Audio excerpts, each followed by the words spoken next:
આજે આપણે ગણની જુદી જુદી ક્રિયાઓ યોગ ગણ, છેદ ગણ, તફાવત ગણ અને પૂરક ગણ શીખવા જઈ રહ્યા છીએ।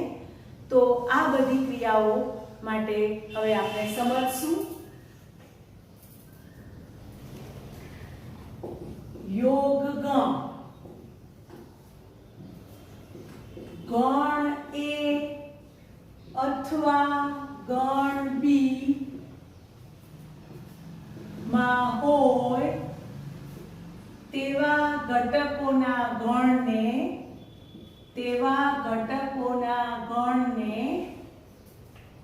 એ અને બી નો યોગ ગણ કહે છે। આ ક્રિયાને યોગ ક્રિયા કહેવાય। યોગ ગણને સંકેતમાં એ યોગ બી વંચાશે, એ યોગ બી લખાશે, એ યુનિયન બી, એ યોગ બી વંચાશે, સંકેતમાં એ યોગ બી વડે દર્શાવાય છે। તમને બધાને એક સરસ ગણ સ્વરૂપમાં એ યોગ બી ને તમે કઈ રીતે લખી શકશો? એ યોગ બી માં કેવા ઘટકો આવેલા છે? એ યોગ બી માં x એવા x આવેલા છે જ્યાં x belongs to a અથવા x belongs to b। બધા યાદ રાખશે। એ યોગ બી ને ગણ સ્વરૂપમાં લખવું હોય તો આ રીતે લખી શકશું x કે જ્યાં x belongs to a અથવા x belongs to b। યોગ ગણમાં a ના ઘટકો અથવા b ના ઘટકો આવી શકે, પણ બંનેમાં કોમન હોય, બંનેમાં સામાન્ય હોય એવા ઘટકો પણ આવી શકે। તો એનું આપણે ઉદાહરણ લઈએ છીએ। દાખલા તરીકે ગણ a બરાબર 1 2 3 4 5 6, ગણ બી બરાબર 2 4 6 8। હવે જ્યારે મારે એ યોગ બી શોધવાનો છે તો એ યોગ બી માં હંમેશા પહેલા બંનેમાં સામાન્ય ઘટકો હોય ઈ લઈ લેવાના। તો જોઈ લો કે આમાં 2 છે, આમાં 4 છે, અહીંયા પણ 2 છે, 4 છે, 6 પણ છે। તો 2 4 અને 6 બંનેમાં કોમન ઘટકો છે તો એ એકવાર લઈ લેવાના। એ યોગ બી ના ઘટકો લખતા શીખવું છું। તો 2 4 અને 6 બંનેમાં કોમન ઘટકો છે ઈ તો લઈ જ લેવાના। એ યોગ બી માં બંનેમાં 2 4 6 2 4 6 આવેલા છે તો એકવાર લઈ લેવાના। હવે ગણ એ માં 1 રહી ગયો, 3 રહી ગયો, 5 રહી ગયો। તો ઈ 1 3 5 એ માં છે પણ બી માં નથી, તો પણ આપણે ઈ યોગ ગણમાં એનો સમાવેશ થશે। હવે ગણ બી માં 2 4 6 તો આવી જ ગયા છે। હવે 8 એક બચ્યો જે બી માં છે પણ એ માં નથી, તો આપણે 8 પણ લઈ લેશું। આમ એ યોગ બી માં હંમેશા કેવા ઘટકો લખવાના? તો પહેલા બંને ગણમાં જે સામાન્ય ઘટક છે 2 4 6 આમાં પણ છે, 2 4 6 આમાં પણ છે, તો એ સામાન્ય ઘટકો એકવાર લખી નાખવાના। હવે ગણ એ માં બાકીના જે ઘટકો બચ્યા જે બી માં નથી ઈ લખવાના। એટલે 1 3 ને 5 જે બી માં નથી તો એ આપણે લખ્યા। અને ગણ બી માં 2 4 6 તો પહેલેથી લખાઈ જ ગયા છે। હવે 8 જે એ માં નથી તો એ પણ લખવાનો। તો આમ એ યોગ બી માં એવા ઘટકો આવશે એ માં હોય અથવા બી માં હોય અથવા બંનેમાં હોય। તો આપણે આ રીતે એ યોગ બી ના ઘટકો લખતા શીખ્યા। તો આ યોગ ક્રિયા કહેવાય અથવા એટલે યોગ, એ રીતે આપણે યાદ રાખશું। યોગ ગણ, આ યોગ ક્રિયાના ગુણધર્મો આપણે દાખલામાં વાપરશું। તો બધા જ વિદ્યાર્થીઓ યોગ ક્રિયાના ગુણધર્મો ખાસ યાદ રાખશે, ખાસ લખશે। પેલો ગુણધર્મ છે કે A યોગ B બરાબર B યોગ A. આને ક્રમનો નિયમ કહેવાય. આને ક્રમનો નિયમ કહેવાય. તમે A યોગ B શોધો કે B યોગ A શોધો, બંને સમાન જ ગણ આવશે. પછી બીજો નિયમ છે ત્રણ ગણ માટે A યોગ B યોગ C બરાબર A યોગ B યોગ C. તમે જુઓ છો કે A યોગ B એનો C સાથે યોગ ગણ બરાબર A નો B યોગ C સાથે યોગ ગણ, બંને સમાન છે. આને જૂથનો નિયમ કહેવાય. પછી ત્રીજો નિયમ છે A યોગ A કોઈ પણ ગણનો પોતાના સાથેનો જ યોગ ગણ એટલે ગણ પોતે જ થશે. અને ચોથો નિયમ છે કોઈ પણ ગણનો u સાથે યોગ ગણ લો. u એટલે સાર્વત્રિક ગણ છે, સૌથી મોટામાં મોટો ગણ. બાકી બધા ગણો એના ઉપગણ હોય. જે દાખલામાં જે પ્રમાણે u આપ્યો હોય તો u એટલે મોટો ગણ છે, તો A યોગ u એ u માં સમાયેલો હશે. A છે u નો ગણ છે, તો તમને ખબર છે A યોગ u બરાબર u થશે. અને પાંચમો છે A યોગ phi.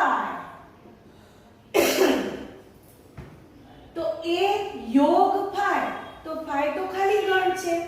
A ગણ કોઈ પણ ગણ હોઈ શકે, તો એનો જવાબ આવશે મોટો ગણ એટલે A. તો આને આપણે યોગ ક્રિયાના ગુણધર્મો કહેશું. હવે આપણે છેદ ગણ એટલે કે છેદ ક્રિયા શીખવા જઈ રહ્યા છીએ. તો બધા વિદ્યાર્થીઓ જોશે છેદ ગણ. બીજી ક્રિયા, ગણની બીજી અગત્યની ક્રિયા એટલે છેદ ક્રિયા છે, જે આપણે શીખવા જઈ રહ્યા છીએ. છેદ ગણ, ગણ A તથા ગણ B બંનેમાં હોય તેવા ઘટકોના ગણને ગણ A અને B નો છેદ ગણ કહેવાય. આ ક્રિયાને છેદ ક્રિયા કહેવાય. આ ગણને સંકેતમાં A ઇન્ટરસેક્શન B, A છેદ B ગુજરાતીમાં બોલવું હોય તો A છેદ B વડે દર્શાવાય છે. આ A છેદ B એને ગણ સ્વરૂપે લખવું હોય, A છેદ B માં કેવા ઘટકો આવેલા હશે? તો A છેદ B બરાબર છગડીયા કૌંસમાં xk જ્યાં x belongs to A અને A છેદ B બરાબર છગડીયા કૌંસમાં એવા x કે જ્યાં x belongs to A અને x belongs to B. યોગમાં અથવા હતું છેદમાં અને આવશે. હવે આપણે આનું ઉદાહરણ લઈએ છીએ. ગણ A બરાબર A E I O U, ગણ B બરાબર x કે જ્યાં એપલ શબ્દના અક્ષરોનો ગણ. તમને બધાને ખબર છે ગણ B માં કયા ઘટકો આવશે? A, P, બે વાર P છે, એક જ વાર P લેશું ગણમાં, L અને E. આ ચાર ઘટકો ગણ B માં આવશે. હવે તમારે A છેદ B શોધવાનો છે. A એ છેદ બી એટલે ઇન્ટરસેક્શન બી, બંનેમાં કોમન ઘટકો હોય ઈ જ લેવાના, બાકીના નહીં. તો આમાં ઈ છે તો આમાં પણ ઈ છે, આમાં એ છે તો આમાં પણ એ છે. હવે આઈ ઓ યુ તો આમાં એકે નથી એટલે બંનેમાં કોમન ઘટક એ અને ઈ બંનેમાં કોમન ઘટક છે. તો છેદ ગણમાં બંનેમાં હોય એવા ઘટકો લઈએ એટલે આન્સર આવશે a છેદ b = ae. તો આ રીતે આપણે છેદ ગણ શીખ્યા. હવે છેદ ગણના પણ ગુણધર્મો આપણે જેમ યોગ ગણના યોગ ક્રિયાના ગુણધર્મો કર્યા હતા એમ છેદ ક્રિયાના પણ ગુણધર્મો શીખીએ છીએ. છેદ ક્રિયાના ગુણધર્મો એમાં પહેલો ગુણધર્મ છે a છેદ b બરાબર b છેદ a. a છેદ b બરાબર b છેદ a એને ક્રમનો નિયમ કહેવાય. ક્રમનો નિયમ જળવાય છે. છેદ ક્રિયા એક સમક્રમી છે.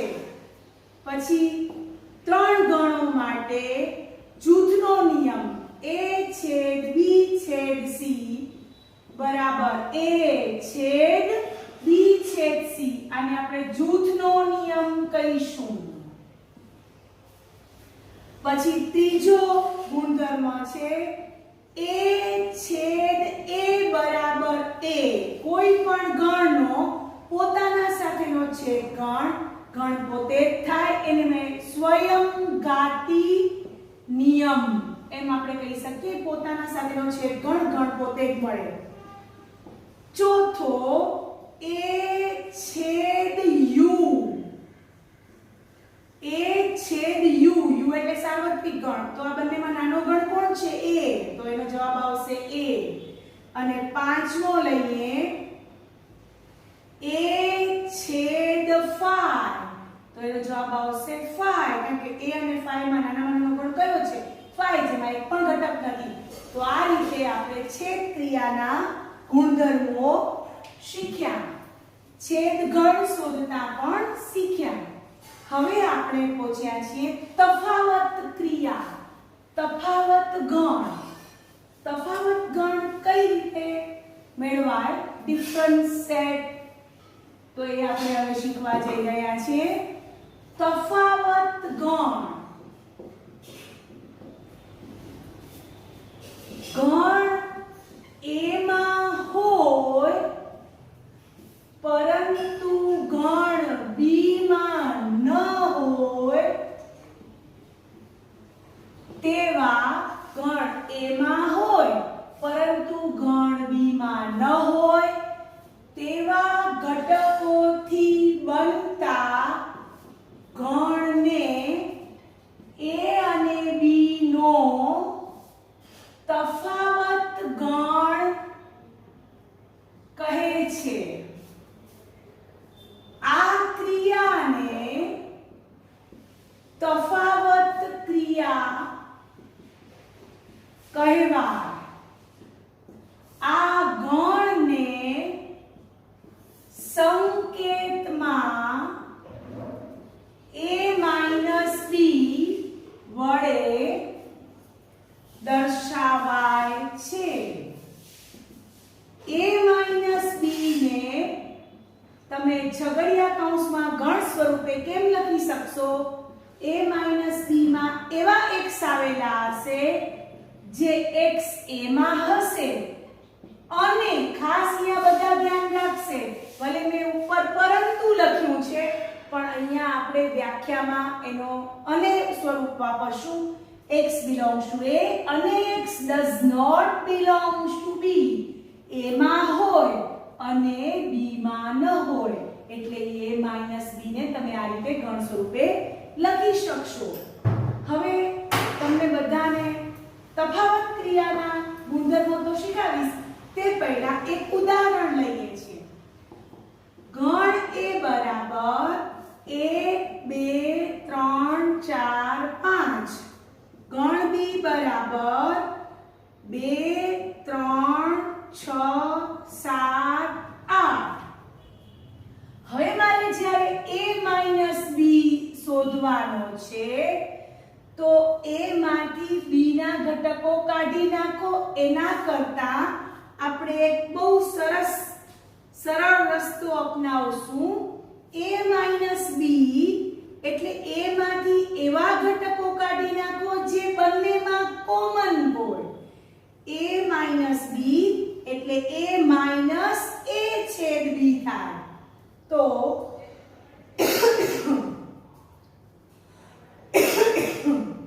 બંનેમાં કોમન ઘટક 2 3 છે.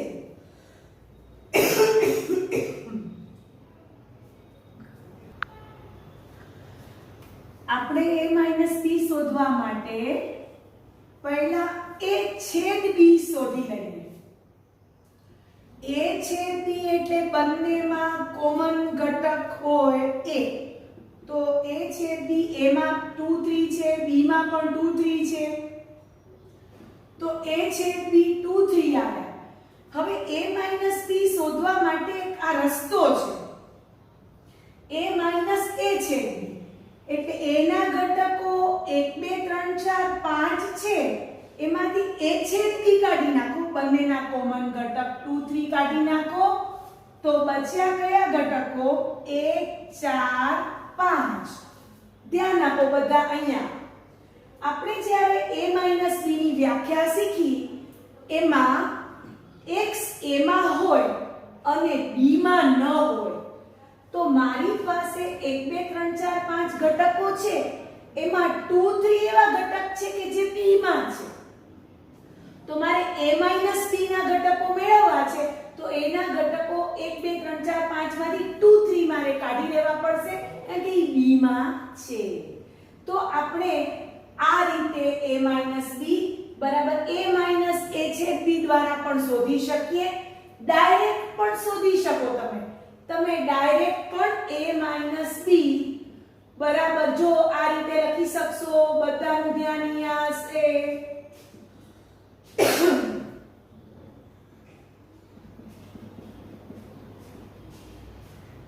હવે તમારે a માંથી b ના ઘટકો કાઢી નાખવાના છે.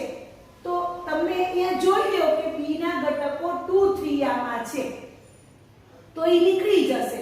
આ બીજા 6 7 8 કે આપણે જોવાની જરૂર નથી. તો અંતે તમે 1 4 5 ડાયરેક્ટ પણ લખી શકશો. આ રસ્તો સરળ છે. આમ પણ તમે કરી શકશો. a માંથી મારે b ના ઘટકો કાઢી નાખવાના. b ના કયા ઘટકો a માં છે? તો કે 2 ને 3. તો એ કાઢી નાખો. બીજા તો b ના એક ઘટકો નથી. તો આપણે જે 2 3 છે એને કાઢી નાખશું. તો ડાયરેક્ટ પણ આ રીતે તમે લખી શકશો અથવા આ રીતે પણ a b શોધી શકશો. ધારો કે તમને b a શોધવો હોય તો b a એટલે શું? તો b a છેદ b. તો b જે આપણો ગણ છે b છે 2 3 6 7 8 એમાંથી હું 2 3 કાઢી નાખીશ કારણ કે a છેદ b 2 3 છે ઘટકોથી બનેલો છે. તો અંતે આવ્યો 6 7 8. તો આ રીતે તમે a b અને b a લખી શકશો. અને હજી બધા ધ્યાન આપશે. જેમ મેં અહીંયા a b નું સૂત્ર લખ્યું ગણ સ્વરૂપે એમ b a નું પણ લખું છું. x કે જ્યાં x belongs to b અને x does not belongs to a. b ના ઘટકો પણ a સિવાયના. b ના ઘટકો x belongs to b અને x does not belongs to a. આ b a બતાવે છે, આ a b બતાવે છે. તો આને આપણે તફાવત ગણ કહીશું. હવે આપણે તફાવત ક્રિયા જે છે એના ગુણધર્મો લખીએ છીએ. બધા ધ્યાનથી જોશો. એને એક્ઝામ્પલમાં આપણે વાપરશું. તફાવત ક્રિયાના ગુણધર્મો. તફાવત ક્રિયાના ગુણધર્મો. પહેલો ગુણધર્મ બધા યાદ રાખશે કે a b is not equal to b a. ક્રમનો નિયમ આમાં જળવાશે નહીં. પછી બીજો છે કોઈ પણ ગણમાંથી પોતે જ ગણ કાઢી નાખો તો ખાલી ગણ મળે. કોઈ પણ ગણમાંથી ખાલી ગણ કાઢી નાખો તો ગણ પોતે મળે. કારણ કે કાંઈ કાઢતા જ નથી એટલે ગણ એ જ મળશે. તો આ રીતે આપણે તફાવત ક્રિયાના આ 3 ગુણધર્મો શીખ્યા. હવે આપણે ચોથી ક્રિયા, છેલ્લી ક્રિયા, પૂરક ક્રિયા શીખવા જઈ રહ્યા છીએ. પૂરક ગણ શોધવા જઈ રહ્યા છીએ પૂરક ક્રિયાની મદદથી. બધાનું ધ્યાન હવે ખાસ. પૂરક ગણ, પૂરક ગણ, કોમ્પ્લિમેન્ટ સેટ ઓફ A. પૂરક ગણ, ગણ A ના ઘટકો સિવાયના, ગણ A ના ઘટકો સિવાયના U ના ઘટકો દ્વારા બનતા ગણને, A ના ઘટકો સિવાયના U ના ઘટકો દ્વારા બનતા ગણને ગણ A નો પૂરક ગણ કહે છે. ગણ A ના ઘટકો સિવાયના U ના ઘટકો દ્વારા બનતા ગણને ગણ A નો પૂરક ગણ કહે છે. આ ક્રિયાને પૂરક ક્રિયા કહેવાય. આ ગણને સંકેતમાં A ડેશ વડે દર્શાવાય છે. કોઈ પણ ગણનો પૂરક ગણ તમે લ્યો તો એના ઉપર ડેશ અથવા a⁻c વડે પણ દર્શાવાય છે. કોમ્પ્લિમેન્ટ સેટ ઓફ A તો a⁻c પણ કહી શકાય, a ડેશ પણ કહી શકાય.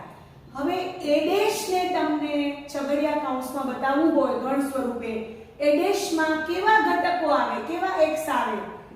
જે u માં હોય અને a માં ન હોય.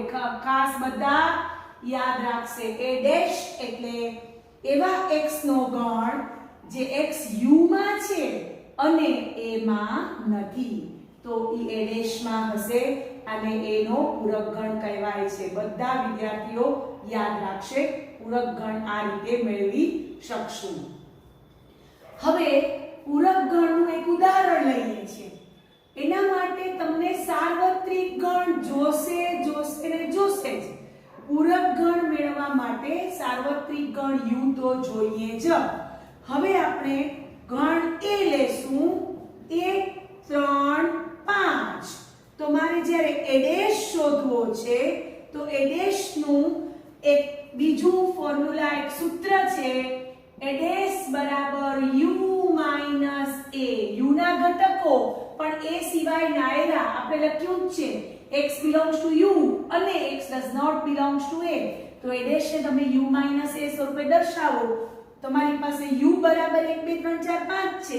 એમાંથી a ના ઘટકો 1 3 5 કાઢી નાખો તો અંતે બચ્યા કયા? તો 1 3 5 કાઢવાથી 2 4 બચ્યા. તો એને આપણે ગણ A નો પૂરક ગણ કહીશું. તો આ રીતે ગણ, કોઈ પણ ગણનો પૂરક ગણ આપણે મેળવી શકશું.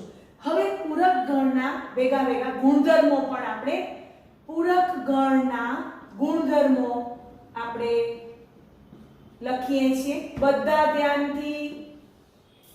પેલો પૂરક ગણનો ગુણધર્મ છે જેને આપણે આ સૂત્ર સ્વરૂપે લીધું, A ડેશ બરાબર u માઈનસ a. પછી A ડેશ નો ડેશ બરાબર a.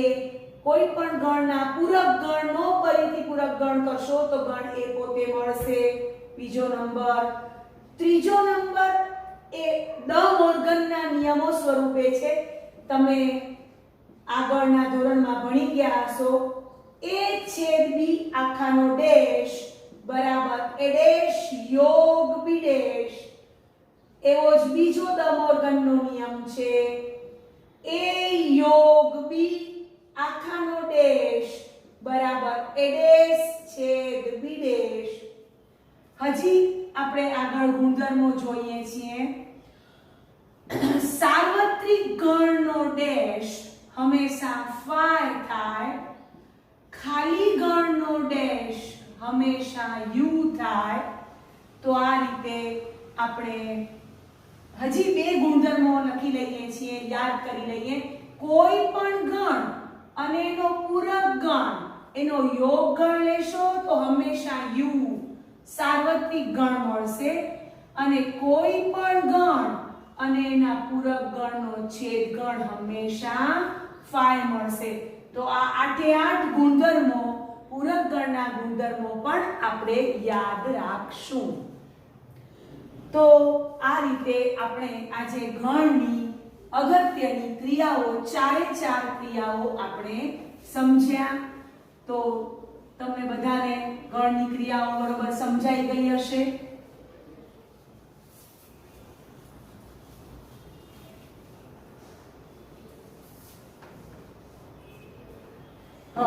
જો તમને મારો વિડિયો પસંદ આવ્યો હોય તો લાઈક કરજો, શેર કરજો અને મારી ચેનલને સબસ્ક્રાઇબ કરજો. Thank you.